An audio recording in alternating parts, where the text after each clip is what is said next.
Praise the lord. దేవునికి మహిమ కలుగును గాక. అందరూ బాగున్నారా? ఈ దినం దేవుని వాగ్దానం, అసాధ్యుడు.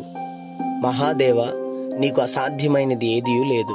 ఇర్మియా గ్రంథం 32వ అధ్యాయం 17వ వచనం. అవును, చాలాసార్లు అనుకుంటాం, నా జీవితంలో ఈ మేలు జరగదా, ఇటువంటి ఆశీర్వాదకరమైనది నా జీవితంలోకి వస్తుందా రాదా, ఏమో నా జీవితంలో జరగదేమో అని కొన్ని అనుమానాలు, కొన్ని వ్యతిరేకలతో కూడిన ఆలోచనతో ఈరోజు నువ్వు ఉన్నావేమో. నా దేవుడు అంటున్నాడు, అనుమానించద్దు, ఆయనకు అసాధ్యమైనది ఏదీ లేదు. ఆయన సమస్తమును సాధ్యపరచువాడు. ఎందుకంటే ఆయన దేవుని సన్నిధి నుండి నీకు గొప్ప విషయాలను అనుగ్రహిస్తున్నాడు. కాబట్టి ఆయన యందు నమ్మిక ఉంచు. ప్రార్థన. ప్రేమగల మా తండ్రి, నీకు వందనాలు.